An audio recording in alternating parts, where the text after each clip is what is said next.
لا إله إلا الله لا إله إلا الله لا إله إلا الله لا إله إلا الله لا إله إلا الله لا إله إلا الله لا إله إلا الله لا إله إلا الله لا إله إلا adonan kapatanyo kita ndak bekaya. As-sadatu adali jami'ati akhwati jami'ati subhanadil mayati jami'a rahimakumullah. Kullu man yatlul Qur'anul Karim hudu iriana wa ma yatluhu bi tariqatin nandung talimi wa man yataluhu mubasyaratan abra wasilati tajmai jami'uhum rahimakumullah. Fi hadal istimai hadal fakirul amaku sanunaksisu hajanal lailata. Hadirin semua baik yang hadir maupun tidak hadir, kita doakan insya Allah rahimakumullah. Di pertemuan ini Al-Fakir yang bodoh ini tajuk risalah coba andung bahas kembali menguatkan kaitan amalan selesai hari kemenangan. Ya. Karena gini, amalan kemenangan itu sebenarnya harus ditutup kesempurnaan puasa 30 hari di tengah puasa Syawal. Maka puasa kita udah 12 bulan tuh. Ya, ada sandaran dalilnya itu. Jadi kita dianggap puasa setahun. Tapi dalam puasa 12 bulan, konsepnya itu lebih cenderung ke karakter. Ya, ada amalan terkait kaji kemarin. Ismu Azam. Ya, hadirkan Allah di kalbu. Konteks permasalahannya itu terletak pada yang sering tidak kita pikirkan. Ya maaf ya, kadangkala Iwan ini berpikir dosa masuk neraka itu dosa yang kayaknya berat, membunuh, jolim, namimah, ghibah. Padahal tidak, nggak pandai menjaga lisan. Maka tersungkur antum ke neraka. Jadi lisan itu tidak boleh disepelekan. Untuk kehidupan sekarang, kalau menjaga lisan bulan puasa masih bisa direm. Ambo sedang puasa. Betul nah? Tapi kalau kini kita kan berinteraksi lagi sesama manusia. Nggak mungkin kita hanok seh. Kok nan aco palupo nolongsong sing ngece. Dosonya bisa tersyukur neraka dunia wal akhirah. Ada di hadis, ada di Quran loh. Jadi yang sepele tadi kita itu loh apaan? Untuk orang yang mengkaji tasawuf tarekat hati-hati ya. Dosa yang besar itu menurut tasawuf adalah nggak pandai jaga lisan. Juga nggak pandai menjaga hati. Kenapa kaitan dengan hati? Karena hatinya nggak pernah ditahoro kan. Kalbu maluncu sih. Itu Pak. Jadi terkait adab, tapi konteks fikih amalan yang dilarang itu kita perdalam dengan kaji tasawuf. Jangan jauh-jauh dulu Pak. Makanya usulnya penyebab kita sering lepas kontrol dalam ucapan dan itu terkait rezeki, terkait kesehatan. Karena lidah lebih berbahaya dari pedang. Itu kata orang banyak kan? Nah, jangan disepelekan itu Pak. Jangan kita lupa kontrol nih. Ya, maka kita terhukum dengan itu. Makanya dalam Islam itu konteks sabar itu berat memang ya. Konteks menahan itu berat. Terutama menahan apa? Kalau makan minum kecil. Banyak yang mampu. Ya. Menahan mulut kita paling berat Pak. Menahan mata kita. Menahan pendengaran kita. Berat nggak Pak? Berat. Makanya puasa Syawal itu berat Pak. Ya. Makanya tinggi hitungannya. Ya. Ini penting andung ingatkan kembali ya. Dari kajian ini. Ya. Kaifa tahmil lisanaka wa qalbaka ba'da yaumil nasri. Cara menjaga lisan dan hati setelah hari kemenangan, setelah fitri. Sekarang, iya kan? Itu yang paling penting. Kalau bulan puasa banyak direm, banyak rahmat, banyak pengampunan dosa. Ya, sekarang, pada dilepas tuh korin. Ya, enggak kalau korin memang nempel. Ya, Masya Allah. Ada yang kebatanya? Ya. Amma ba'du. Kita curai kaji ini dari yang paling dasar dulu. Andung hanya mengingatkan, kalau yang sudah tahu bersyukur, ya. Kita perdalam lagi secara pemahaman tasawuf yang diamalkan, itu yang bertorekot. Salah satu hikmah terpenting Ramadan, hikmahnya yang terpenting bulan Ramadan adalah mengajarkan pengendalian hawa nafsu bukan pada bulan Ramadan saja. Sepakat ya? Nah, menahan haus dan lapar itu konsepnya di bulan Ramadan. Ada aturannya. Yang penting pengendalian diri di antara orang muslim itu harus diamalkan secara nyaman. Baru antum disebut puasa orang yang berhasil. Nyaman berbuat kebaikan, nyaman kita ada masalah nyaman aja gitu ya. Ini ujian gitu. Benar Pak ya? Nah, itu tanda-tandanya. Kalau menahan haus lapar ya biasa aja Pak. Orang anak kecil aja sanggup. Ya. Menjaga lisan dan hati berat Pak. Berat. Dan itu krusial. Kenapa ada kaitan dengan hati? Karena lisan itu bisa nelongsong kalau hatinya kotor. Berarti kaitan dengan akhlak, betul kan? Nah itu konsepnya. Semua Islam menjabarkan tuh. Jadi bagaimana menjaga lisan dan hati setelah hari kemenangan Rasulullah bersabda. Dalil al-war pada hadis sahih. Riwayat Bukhari. Bismillahirrahmanirrahim. Man lam yada qaulaz zuri wal amala bihi falaisha lillahi hazatun fi an yada ta'amahu wasyarabahu. Barang siapa yang tidak meninggalkan perkataan dusta dan mengamalkannya, maka Allah tidak butuh ia meninggalkan makan dan minumnya. Ya. Itu apa kaitannya di bulan puasa aja? Enggak bro. Itu terkaitannya selama kita dalam hidup kan gitu, berat kan, ya kan. Nah, jadi esensi puasa apa? Esensi puasa adalah membentuk karakter kita sebagai manusia untuk bisa mengendalikan lisan. Itu paling krusial. Orang banyak terus-rumus ini nih, lisan. Setelah Ramadan kita berlalu, alhamdulillah kita masih diberi waktu untuk berhablu minanas. Tantangan menjaga lisan justru semakin berat Pak. Ya, karena apa? Kita kembali berinteraksi sosial secara intensif. Nggak mungkin kita diam kan? Iya kan? Jadi amalan supaya lisan kita tertata pas ngomong sama orang Pak dan mengandung hikmah. Amalannya ada di Ismu Azam kemarin. Hadirkan Allah maka terkontrol kamu ngomong. Jadi kalau pikiran mengontrol lisan nggak bisa. Lisan itu harus dikontrol dengan duduknya hudur Allah di kolbu. Caranya supaya hadir Allah di kolbu antum. Gimana Pak? Toharokan pikiran dengan la ilaha illallah. Ya kan? Bersihkan kolbu. La ilaha illallah. Isi. Bersih kolbu antum. Nah nafsunya sudah. Nafsunya dengan puasa. Ketiga amalan. Itu kata Nabi, lakukan sebelum sholat fardu. Paham? Jadi kalau antum sholat fardu, berwudu, ya, diilmui juga. Jangan dipikirin tangan kita ini kotor. Udah diwikilin sama air, nggak perlu diniatin. Yang diniatin apa tangan? Ngambil hak orang, nyolong itu ya, bersihkan tuh. Kolbunya. Mulut, ngomong yang nggak benar. Muka, telinga. Air biarkan aja ini, jangan berpikir ini akan ada kotoran. Enggak. Amalan lahir sudah diwakilkan. Itu amalan nafs. Wilayah bawah. Sambil berangkat, antum mulai itu. Niatkan ke kepala kita, ya Allah. Jangan bekerjalah kepala kita waktu kita menghadapmu supaya kita bisa khusyuk. La ilaha illallah. Putar-putar aja kepalanya. Kalau metode satariyah tuh ada itu. Zikirnya itu. Ya.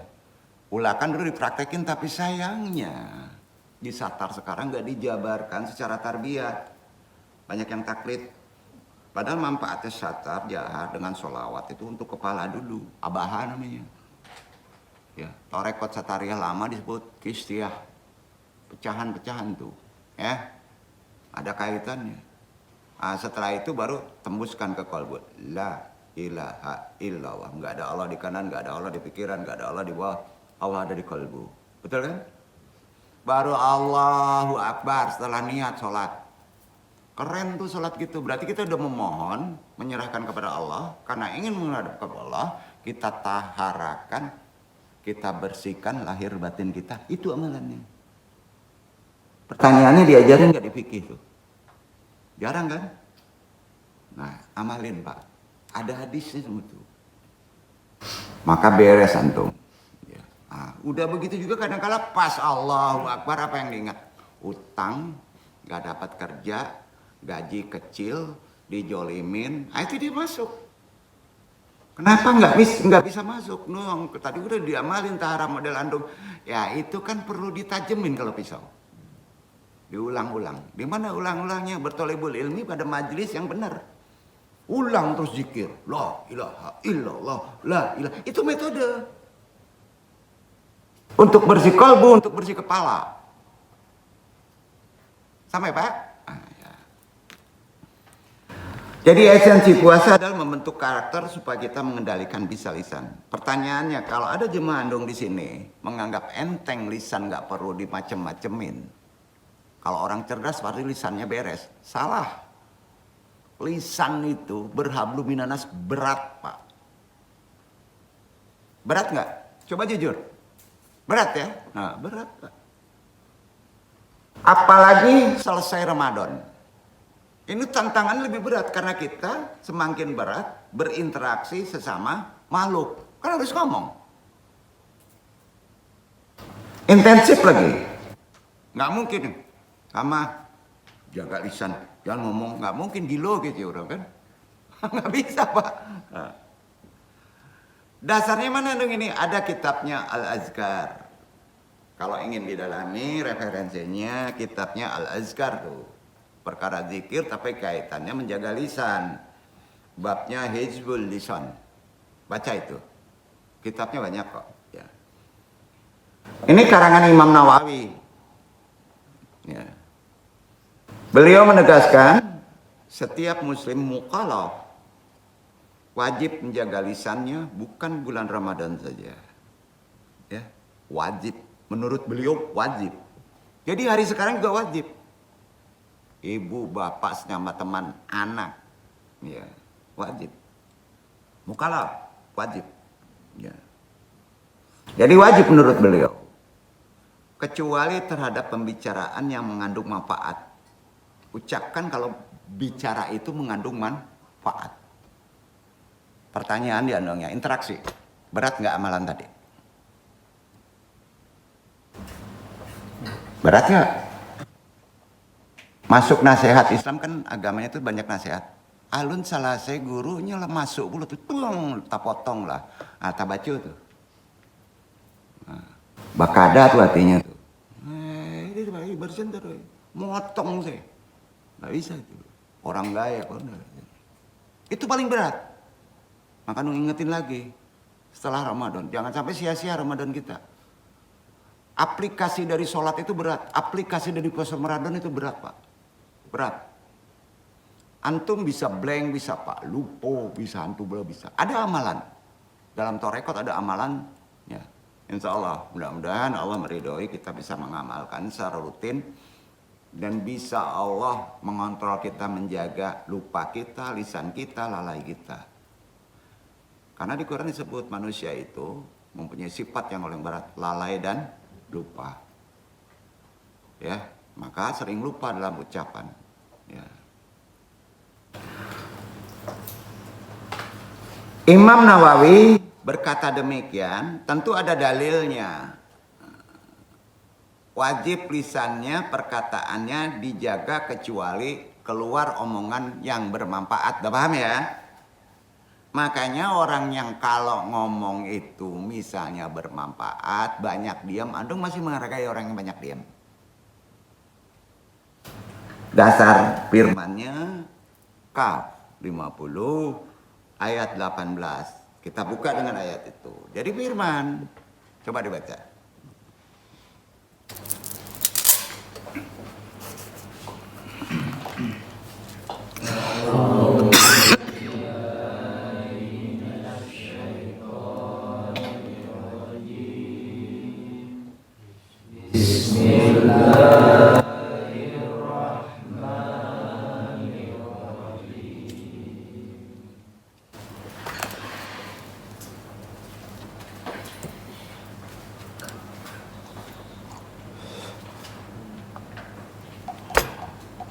Ma yalfizu.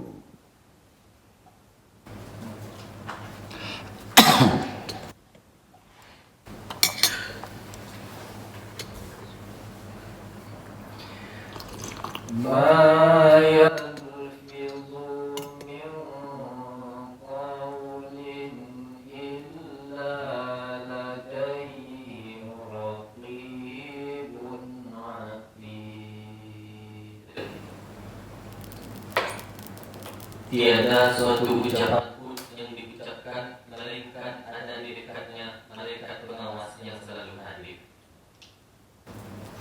Kata siapa tuh? Beriman nggak? Ngomong hati-hati. Ada CCTV Pak? Ngomong. Setuju nggak Pak? Setuju ya? Itu dulu, jangan yang tinggi-tinggi dulu. Setuju ya? Nah. Kita kuatkan dengan hadis ya.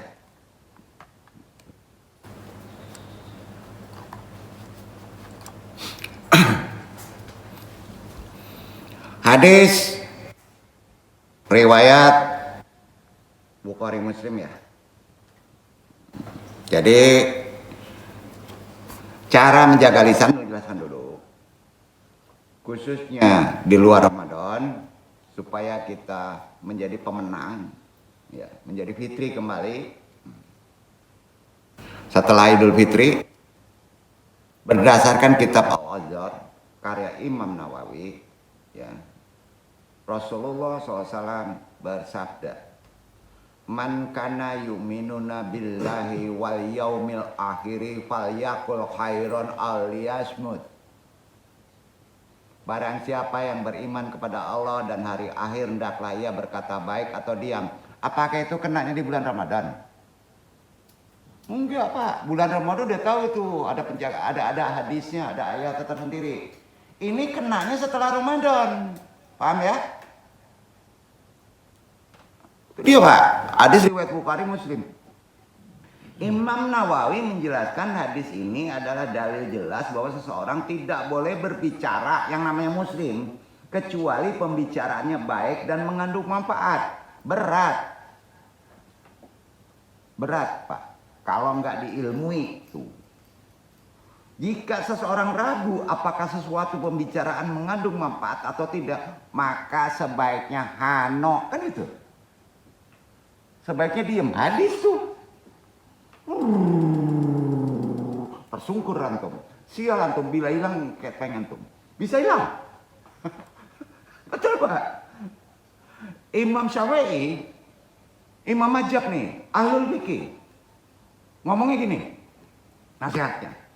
Aindama yarqabu saksun ma fil kalami, alai an yufakir qabla an yatakalama.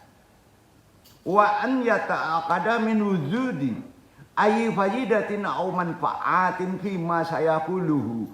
Apabila seseorang hendak berbicara, maka hendaknya dia berpikir sebelum berbicara. Jika ada kebaikan yang bermanfaat pada apa yang dibicarakan, maka katakanlah. Betul kan? Kan biasa aja, banyak yang tahu tuh. Ya. Dilanjutkan nasihat dari Imam Majab, Imam Syafi'i.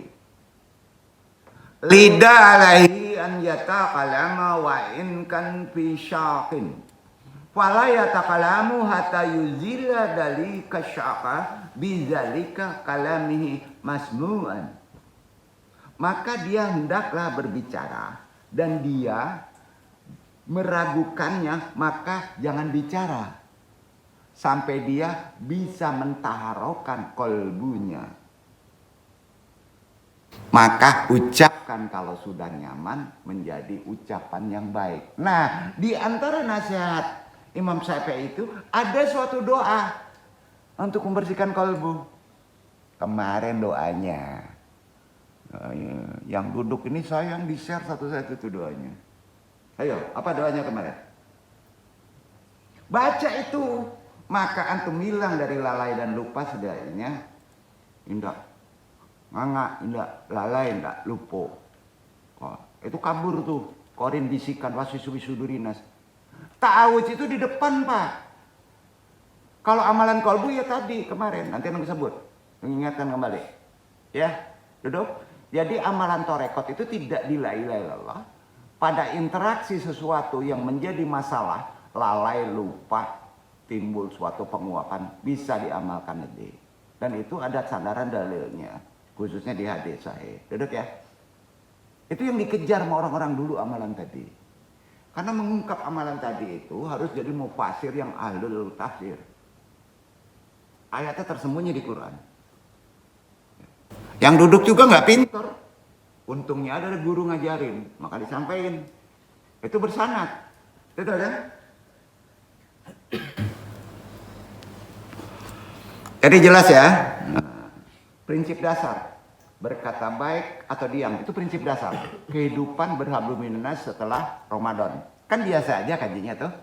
Tapi penting kan? Sudah Ramadan yang paling berat ini. Prinsipnya dua bagi seorang muslim. Berkata baik atau diam. Dong pancing, sanggup? Berkata baik atau diam. Itu dulu Pak. Berkata jelek sedekah antum rusak. Kalau tidak dilakukan. Bisa rusak semuanya.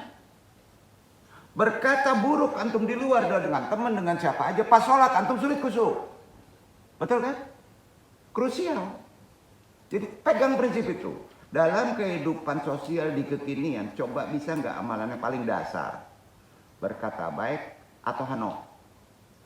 Dasarnya kan tadi hadis riwayat Bukhari, barang siapa beriman kepada Allah dan hari akhir, hendaklah ia berkata baik atau diam. Itu kan berlaku semuanya. Nggak tinggi-tinggi kan katanya.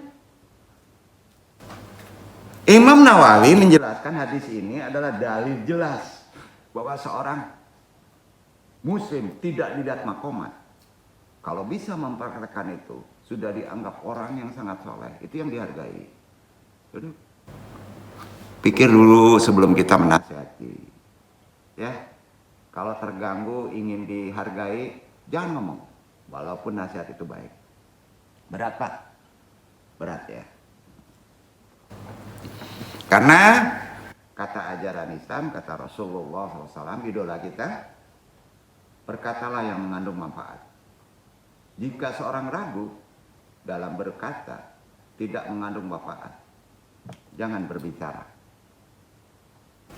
Imam Syafi'i juga berkata, diperdalam lagi, aindama yalqabu syaksun mafil kalami alaihi an yukafiru qabla an yataqalana wa an yata'akada min wujudi ayyi fayidatin au manfaatin fi masyaquluhu. Apabila seorang hendak berbicara, maka hendak ya berpikir dulu sebelum berbicara. Maka bagi orang tasawuf yang ikut tarekot, nasihat al-fikrah, pikir, dikasih pikir, atribut kita adalah untuk menimbang dalam mengungkapkan ucapan, paham? Itu dia, salah satu hikmahnya dikasih pikiran. Ya enggak?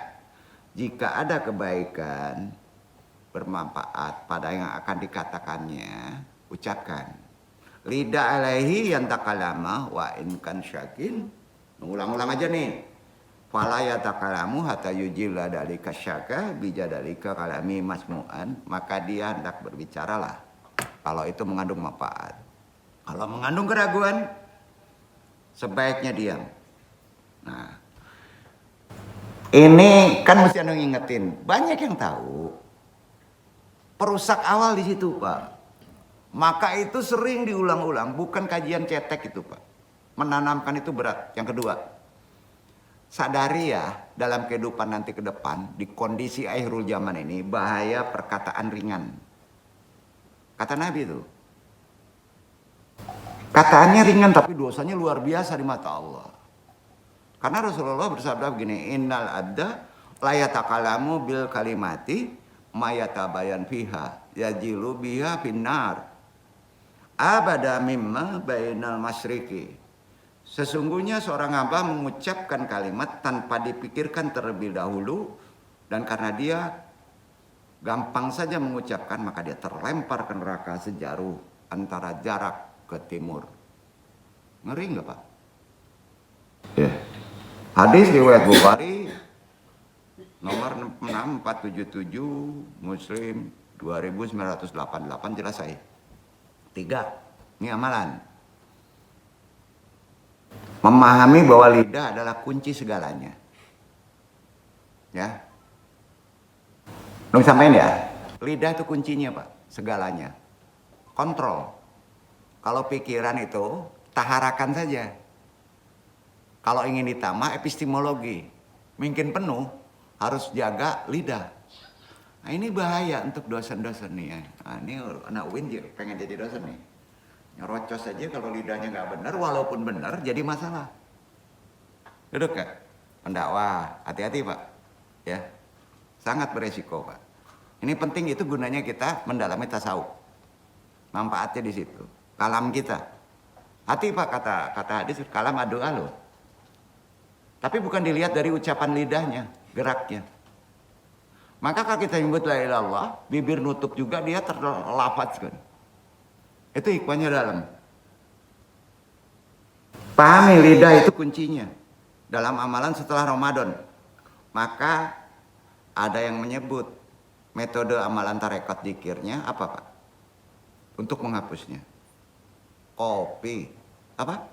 Kopi. Metode Qadariyah Satariyah, Qadariyah Naksabandiyah, gimana kopi Pak? Kopi. Nah. Tekuk lidah ke langit-langit atas. Tundukkan kepala ke sebelah kiri. Ucapkan la ilaha illallah dalam kolbu. Setelah itu jaharkan Ismu Azam kemarin. Apa sih dong Ismu Azamnya kemarin? Nanti ya, nanti dong tahu.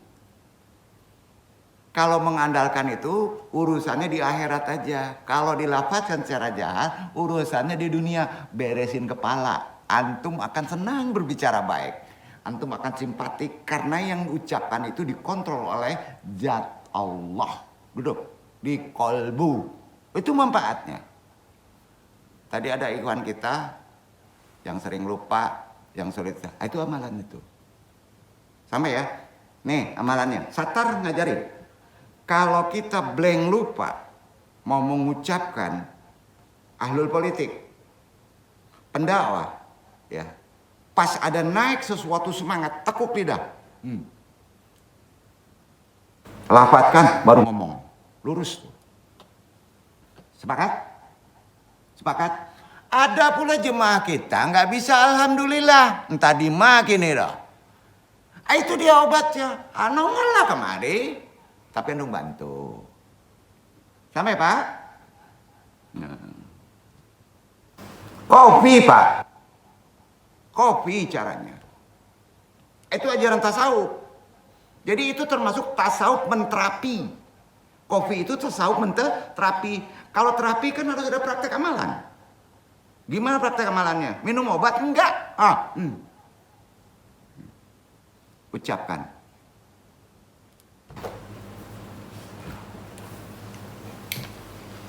Buya Hamka tahu? Nggak ada yang nggak tahu. Haka tahu bapaknya. Itu amalannya. Keren nggak?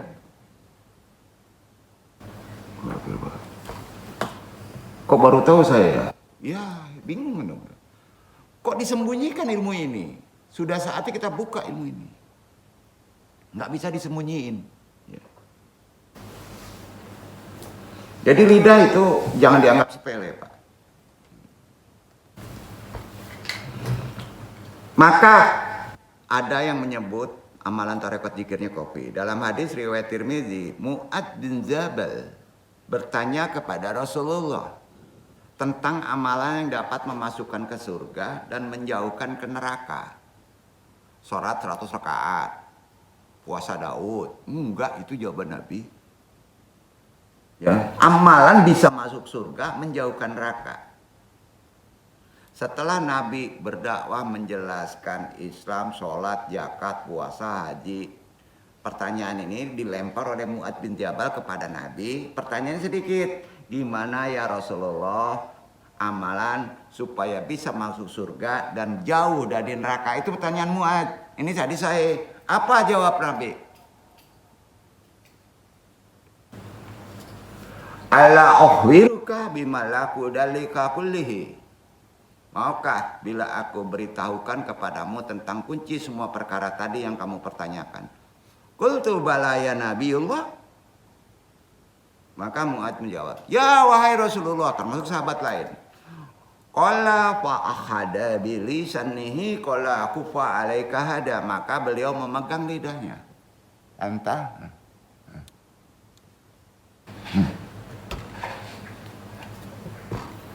Nah, tekuk ke atas, toyibah dalam zikir kopi, ada dalilnya nggak? Berang-berang dong. Itu dalilnya, Pak.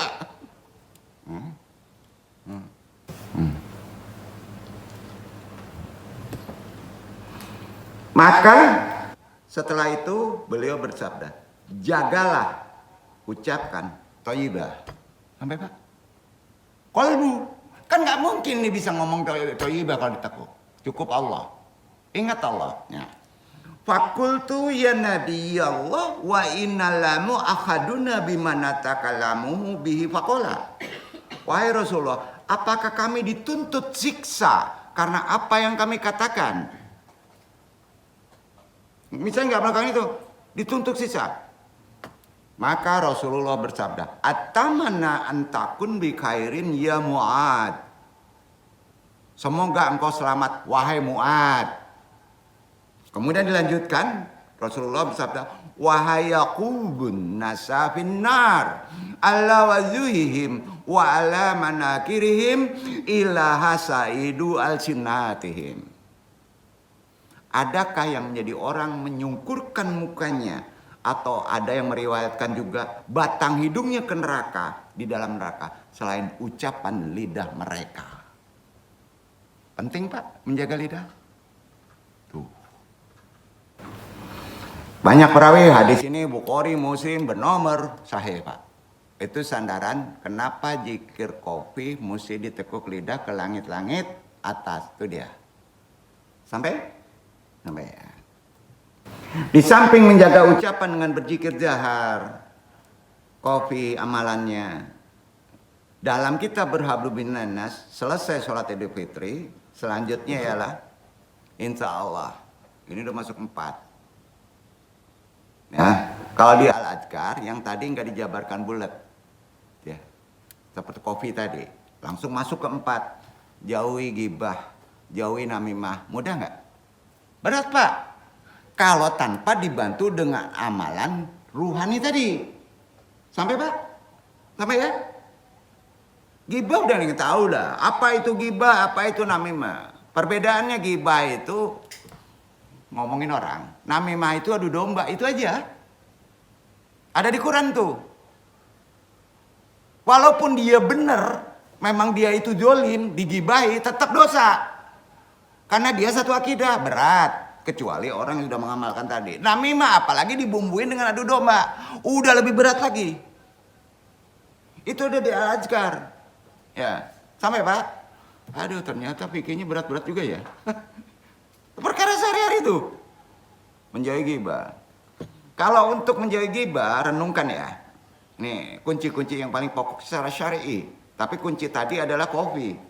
Istiqomah kopi. Ya. Apa itu?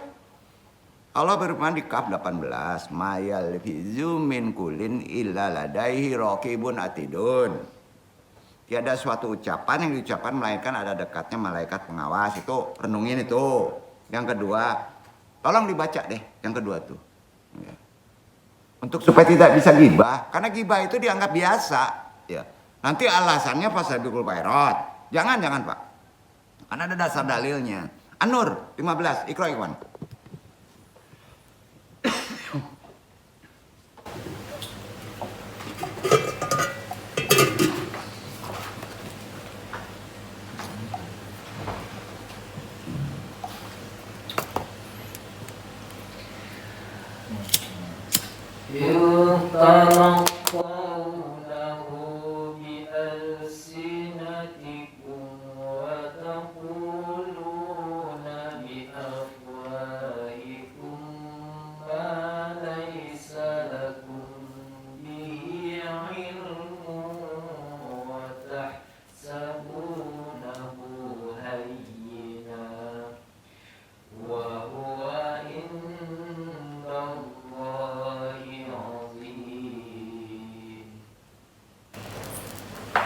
Ingatlah di waktu kamu menerima berita bohong itu dari mulut ke mulut, dan kamu katakan dengan mulutmu apa yang tidak kamu ketahui sedikit juga, dan kamu menganggapnya suatu yang ringan saja, padahal dia pada sisi Allah adalah besar. Nah, namimah. Beritanya, referensinya nggak jelas nih. Dibumbuin pula, Kak. Ditambah pula kita. Dosa besar nggak? Sepele, Pak, perkaranya. Jadi sampai detail itu mengamalkan torekot tuh. Sampai detail itu, Pak. Ya, itu kan sehari-hari yang perlu kita renungin. Maka orang yang hebat itu tiap hari mentadabburi Quran. Oh kan itu juga ya tuh, nggak begitu bro. Mungkin bersih, mungkin terungkap lapisannya. Bener Pak.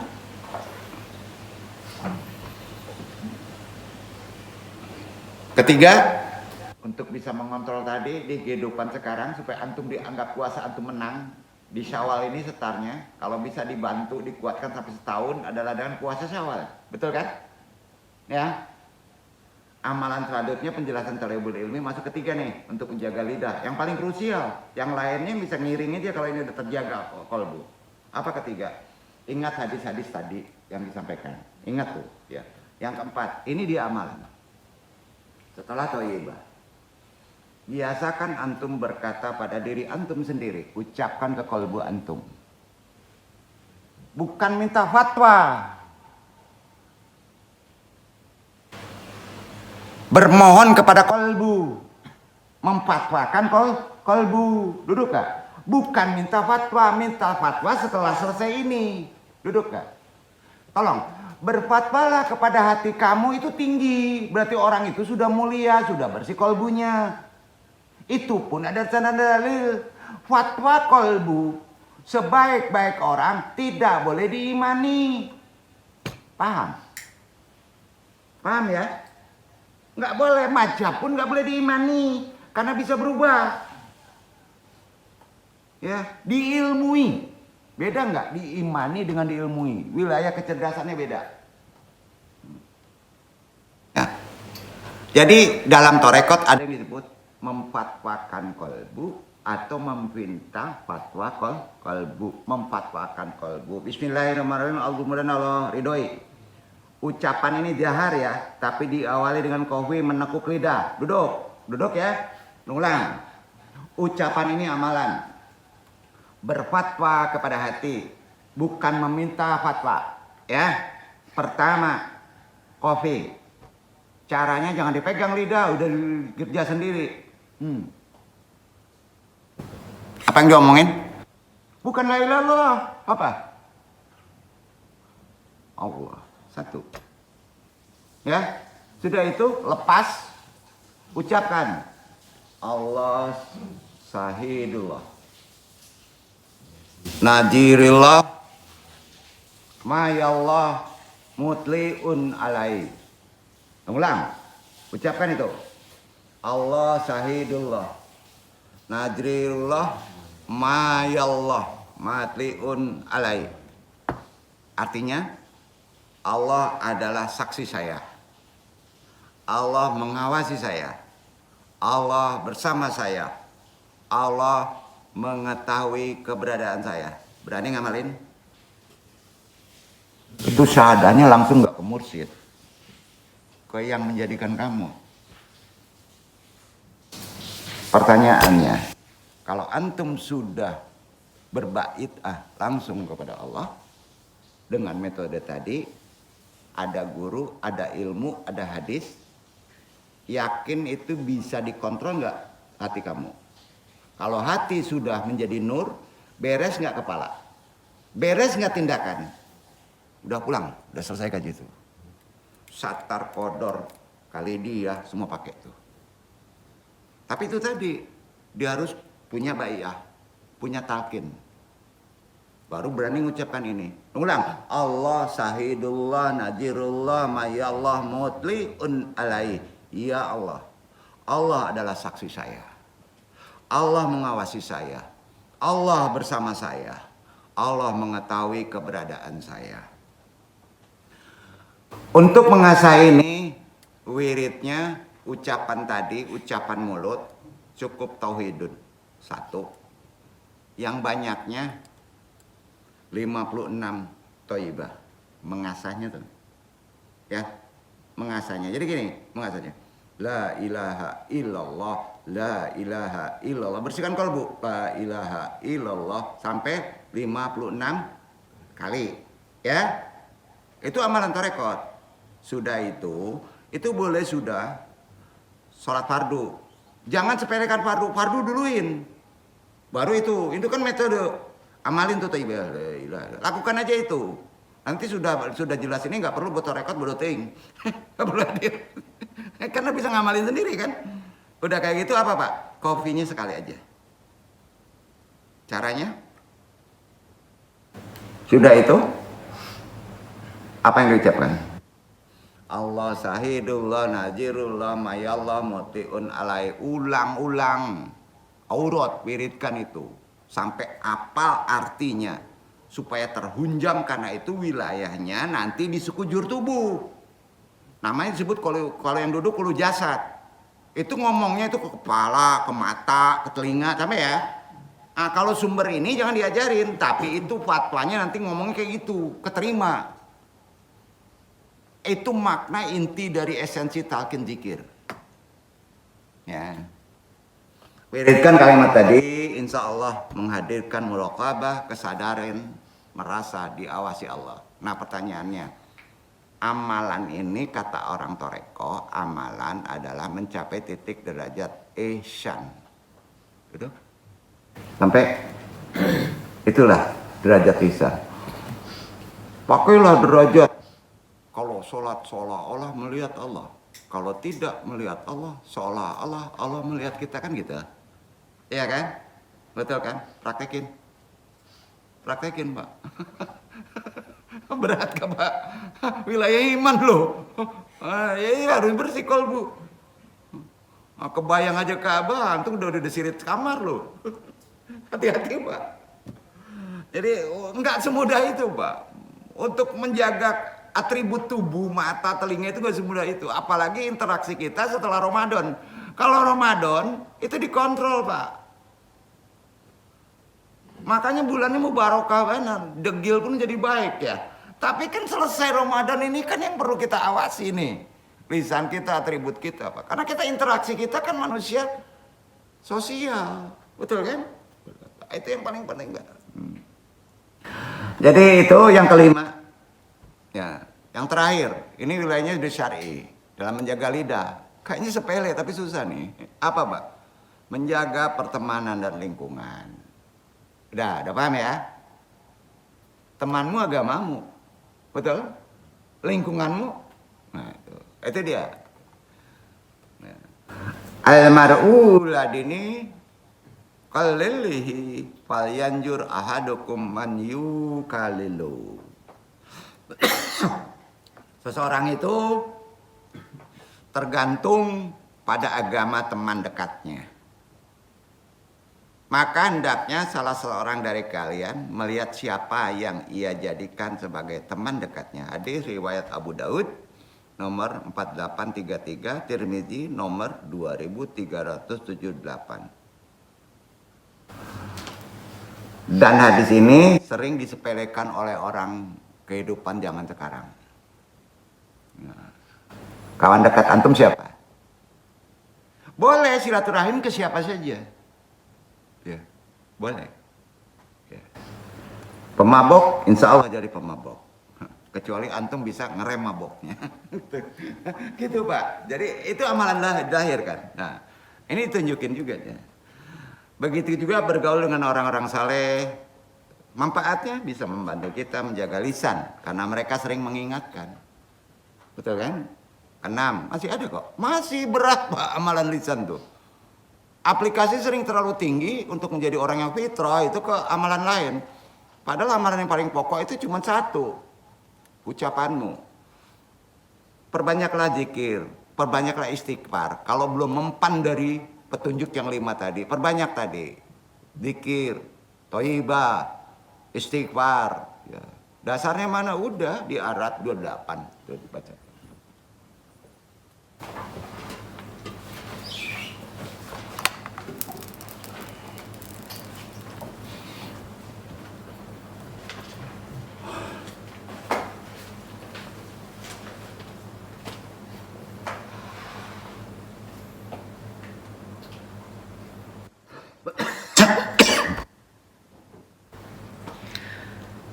الذين آمنوا وتطمئن قلوبهم بذكر الله ألا بذكر الله تطمئن القلوب.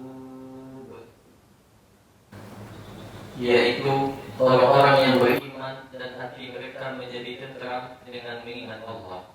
Ingatlah, hanya dengan mengingati Allah lah hati menjadi tentram. Itu ayat berapa?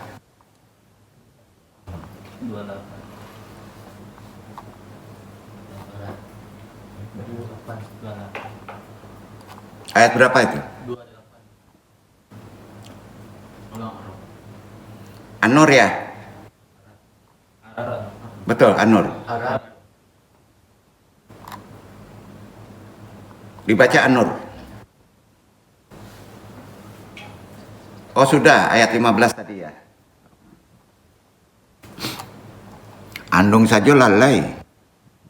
Ya, apalagi awak ya. Nggak disiko-siko, nggak ada lalai. Alhamdulillah. Kita lanjut. Jadi menjaga pertemanan udah jelas ya. Jadi terkait hadis ini riwayat Muslim juga menjelaskan di riwayat Muslim itu amalan tadi itu bisa dilaksanakan kalau antum Rasulullah bersabda begini, man soma Ramadana summa atba'ahu sitan min syawalin karena kasyiyamid dahri. Jelasin aja, tanya mau Ustadz kita Pak Pauji itu. Praktekin sampai mana tuh? Kalau antum pengen bisa terjaga sampai setahun, selesai Ramadan 30, dibantu disempurnakan supaya terjaga lisan antum dengan puasa Syawal. Ya, tata cara puasa Syawal nggak perlu jabarin, udah tahu wilayah syariat ya. Yang terbaik adalah berunut setelah Idul Fitri sehari kan. Tapi dibolehkan. Allah Maha Pengasih. Ya, ada keringanan. Ya. Puasa Syawal anu satu Jumat dibolehkan. Ya. Walaupun harinya tidak berunut. Ya, insyaallah. Udah ngamalin, Pak. Dasar hadisnya Muslim 1164 ya. Jadi sambil tutup kaji, Andung belum masuk wilayah yang lebih torekot ya. Tapi Andung sampaikan wilayah lub tadi lapisannya nanti. Menjaga ucapan khususnya lidah bagi orang-orang yang bertasawuf bukanlah perkara mudah. Jangan dimudahkan. Karena umumnya kebanyakan orang tersungkur ke dalam neraka karena hal tersebut. Termasuk juga dalam kehidupan dunia. Bukan arti kata Andung membolehkan dosa-dosa besar lain. Tapi krusial paling pokok di kehidupan sekarang lidah antum. Benar tuh? Ya. Sampai-sampai ada perkataan lidah lebih berbahaya dari pedang. Semua di sini baik-baik, Pak. Tapi ingat, orang yang sudah peka, terlihat kebaikan ucapan itu yang benar tadi, ya, akan tidak keluar nur hakikat ilahinya kalau hati kantum tidak sama dengan ucapan antum. Kebaca itu, Pak. Mursyid bohongin. Wah, gitu. Jangan kaku, santai aja, ya. Sampai-sampai ada perkataan tadi ya, itu maknanya dalam loh, Pak. Ya, lidah itu bahaya. Ya. Jadi lidah lebih berbahaya dari padang. Ini semua tersebab dari apa, Pak? Usulnya kotornya kolbu. Ya, kotor kolbu, kotor hati. Ya. Bahkan hati itu bisa mati. Hati-hati, Pak. Walaupun badan hidup, namanya zombie. Gitu ya. Itu sebab dalam amalan torekot ada amalan disebut diawali dengan abah. Bersihkan pola pikir kamu dengan thayyibah. La ilah. Jadi la ilaha illallah itu gini nih ya. Ya, tempel dulu. Searah jarum jam atau kebalikan arah jarum jam? Searah jarum jam. Nempel semua tuh. Lah, masihlah tuh. 3 kali tulangnya, yang benernya tuh. Lah. Pas sampai turun ini kedua masuk 1, ilah. Lepas.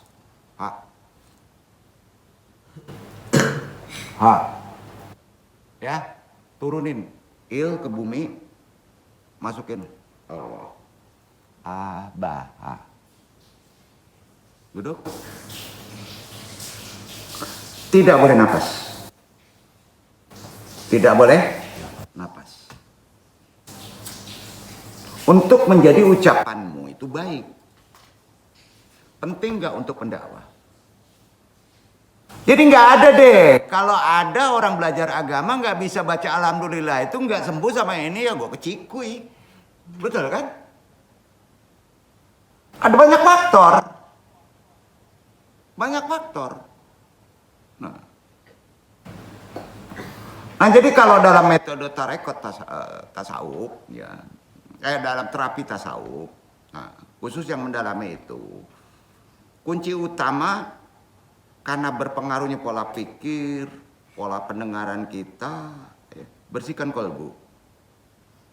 Jadi bukan minta fatwa ke kolbu, tapi memberi fatwa ke kolbu dari ilmu yang didapatkan melalui sanad. Duduk kan? Ya. Berikan kolbu. Kenapa kolbu itu bukan untuk kolbu. Kolbu garijanya baik menurut Al-Ghazali. Tapi tertutupi itu enggak, tertabir. Berarti ada amalan. Halo, paham ya maksud yang Anda sampaikan ya? Ini penting ya. Ini untuk penterapis. Khususnya orang tasawuf. Itu sebenarnya paham dengan ilmu tadi aja, ilmu kopi namanya Pak. Semua penyakit bablas. Insya Allah. Ya, insya Allah. Walaupun yang penting Allah berkehendak. Gitu aja kuncinya. Ya. Jadi ini penting. Jadi sekali lagi, makanya di amalan tarekot disebut zikir abaha, syatar khusus metodenya ada, zikir nafi isbat, qadariyah. Ada di Naksaban, namanya kopi. Betul kan? Itu dia Pak. Kopi dibalikin ke satar. Apa satar? Lafaz. Ismu azam tadi. Duduk. 3 tadi harus diamalkan. Karena apa? Kita pegang pakem di sini. Ya kalau antum datang ke sini nggak ada amalan induk yang paling esensi kan sama juga bodoh yang duduk ini. Tuh pakem. Ibarat cincin itu pakaian den. Duduk. Nah, insya Allah Pak.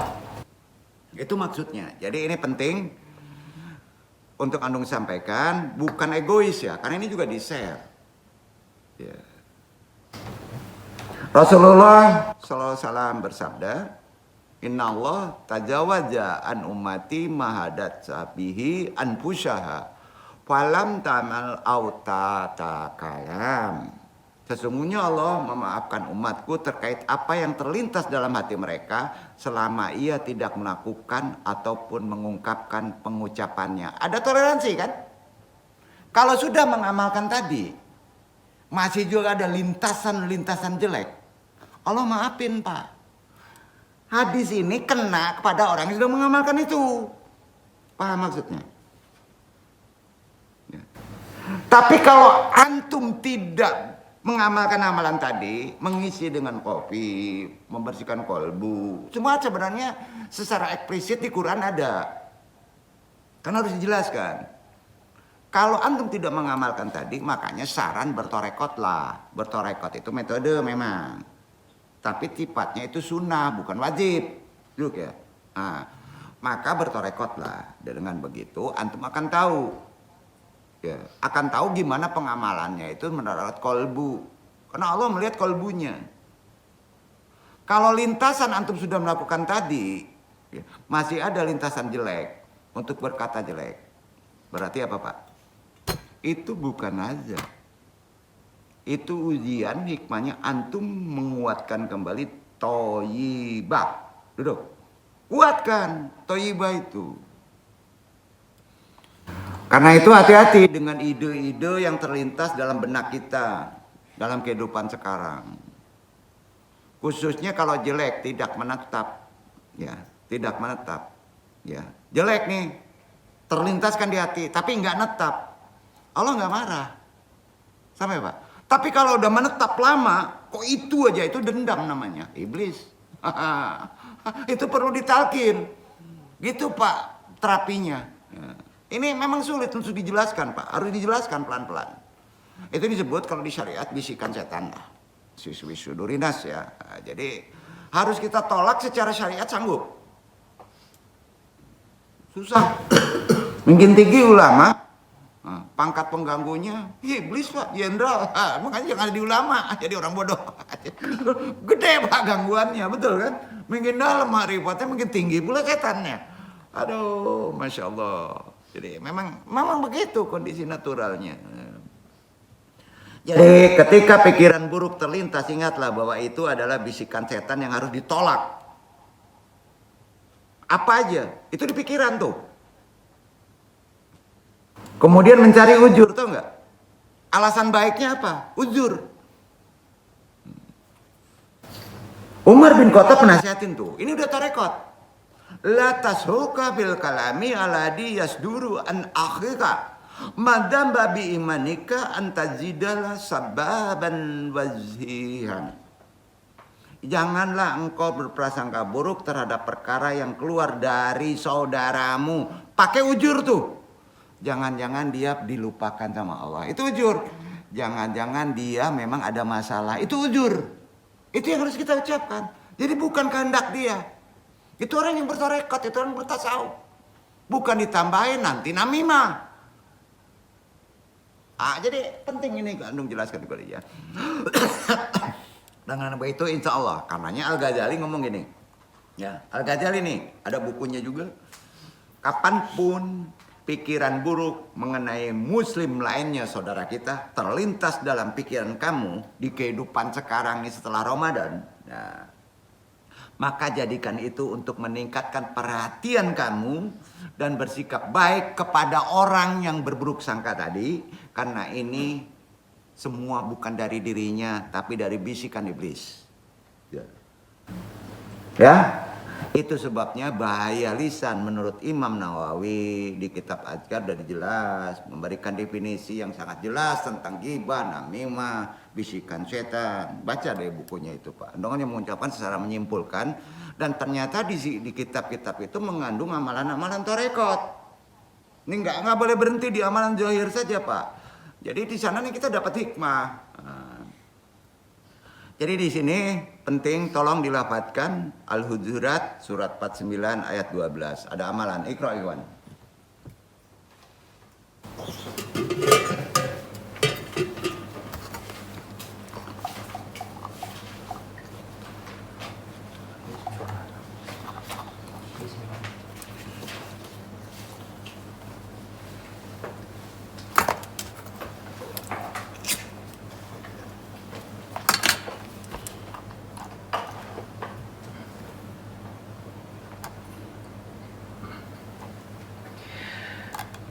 Ya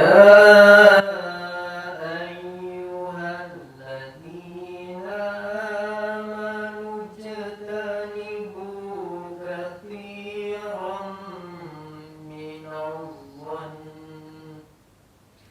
inna ba'dadh dhanni ithmun wa la tajassasu wa la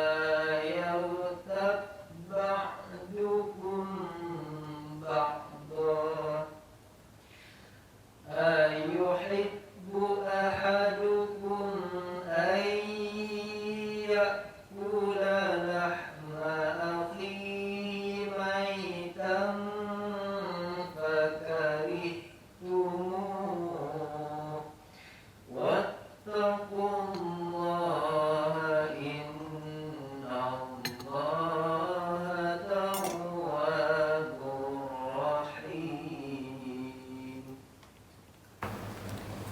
Hai orang-orang yang beriman, jauhilah kebanyakan dari prasangka, Sesungguhnya sebagian prasangka itu adalah dosa. Dan janganlah kamu mencari-cari kesalahan orang lain. Dan janganlah sebahagian kamu menggunjing sebahagian yang lain. Sukakah salah seorang di antara kamu dimakan daging saudaranya yang sudah mati? Maka tentulah kamu merasa jijik kepadanya. Dan bertakwalah kepada Allah. Sesungguhnya Allah Maha Penerima Taubat lagi Maha Penyayang. Jangan sepelekan Pak, iktibar makna dari firman tadi. Untuk perkara ghibah namimah itu sama dengan makan bangkai saudara kamu kan. Jadi nasihatnya berat Pak, dosanya berat kan. Jangan sepelekan tuh. Nah zaman sekarang kan ringan aja. Hati-hati Pak ya, dengan nasihatin itu ya. Yang duduk juga berat itu, sering kena jentik, mau kena jentik. Kalau perkara itu kena jentik, tempang-tempangan tuh. Masya Allah. Ya jadi kita terjun ke tasawuf langsung ya. Semua perkara itu banyak di syariatnya, tapi amalannya di torekot ya. Semua tadi itu banyak petunjuk di syariat, tapi amalannya dikuatkan dengan torekot ya. Ingat aja, jadi jangan tinggalkan syariat. Makom itu perlu naikkan, sampai ya. Jadi kalau kita sudah masuk wilayah torekot, itu sudah ada yang disebut obat penterapis perlu. Karena antum penterapis khalifah. Gunakan amalannya untuk menjadi ada obat dengan torekot. Duduk. Ya, torekot kan maka dicenderungi kepada apa? Pembersihan, mengisi. Nah, isbatan, hofi. Obatnya ada, jelas. Ya. Jangan lalaikan itu. Paksa jadi penterapis mau ya.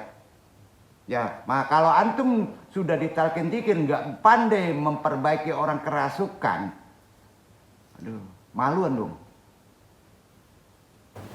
Malu, apalagi sampai bedah. Masya Allah, ya Allah, harus disebarkan, tapi berat sekarang. Tapi harus disebarkan. Ya. Tasawuf adalah ilmu yang bicara tentang kolbu, poin. Tasawuf pasti pembicaraannya ruhani kolbu. Filsafat pikiran kan gitu. Nah. Jadi sebenarnya ilmu tasawuf itu nggak ada kaitannya Ikhwan dengan ilmu duniawi, nggak ada. Poin-poin aja. Kalau disandarkan di duniawi sering bentur-benturan. Gue bicara tasawuf nih, iya, tapi nggak boleh lepas. Dunianya beda, ya. Nah, itu penting. Para pelaku tasawuf disebut orang yang bertorekot. Jadi tasawuf teorinya, prakteknya torekot. Gampang kan? Nah. Wilayahnya apa tasawuf? Kolbu. Nggak ada kaitannya dengan ilmu duniawi. Jangan dicampur aduk Pak. Tasawuf modern boleh-boleh aja. Tapi harus tetap pisahin. Wilayah pengertian, karena ada kecerdasan kepala, ada kecerdasan hati. Hati mainannya iman kan. Kepala asbab, beda nggak? Beda Pak. Ilmu tasawuf pertama kali didefinisikan oleh tasawuf nih.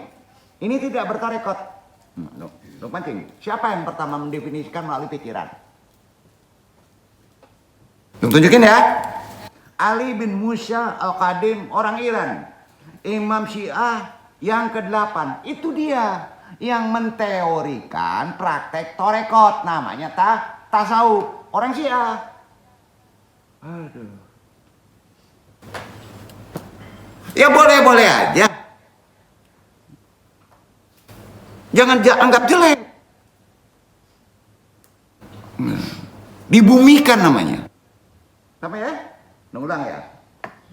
Ilmu tasawuf pertama kali yang didefinisikan di epistemologian itu oleh Ali bin Musa Al-Qadim. Beliau adalah Imam Syiah ke-8.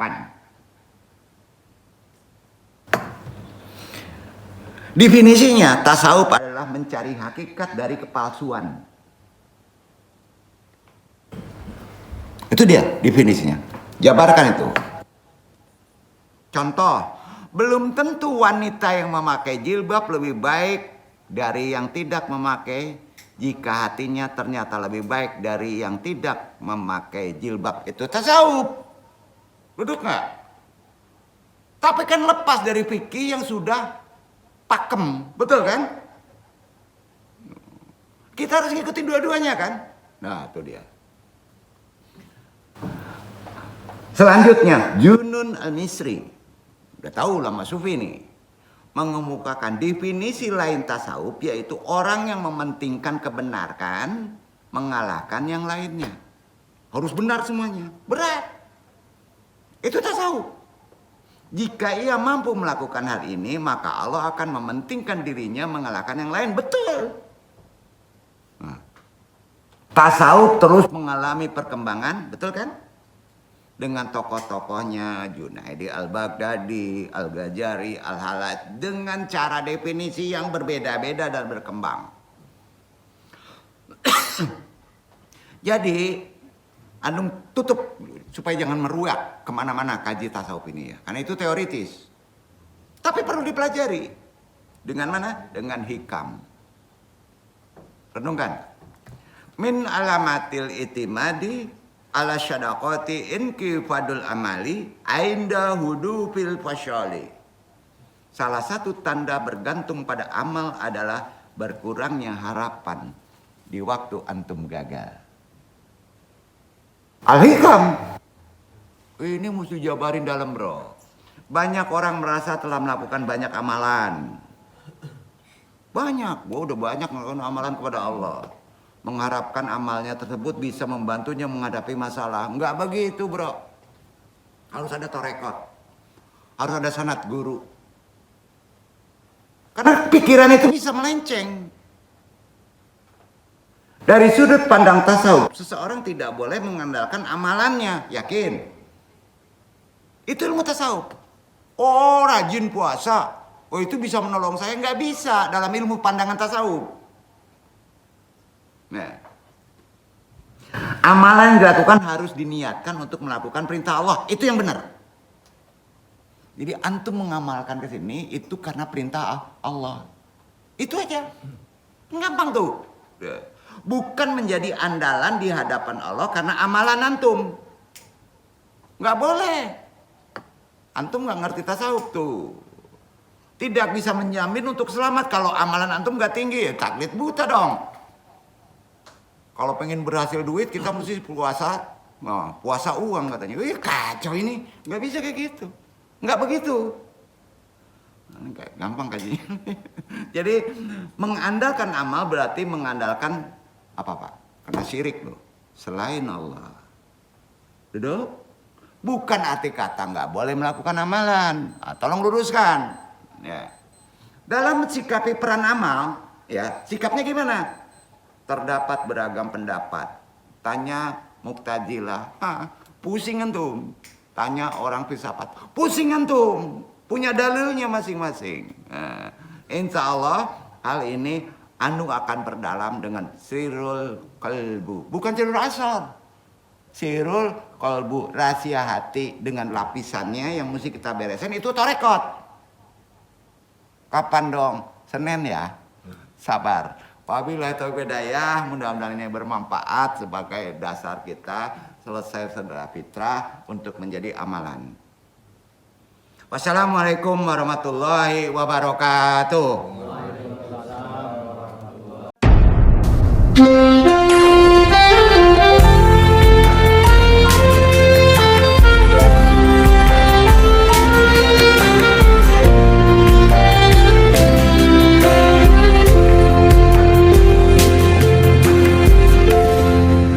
إلهي لست للفردوس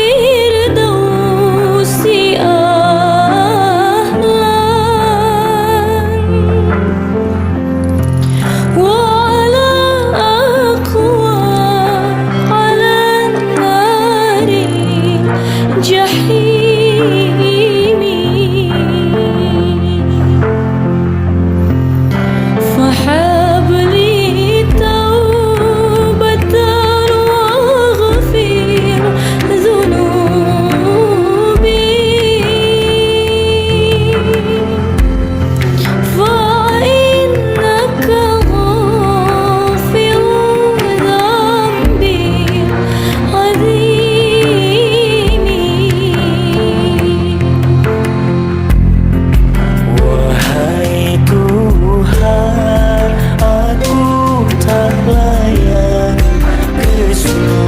indah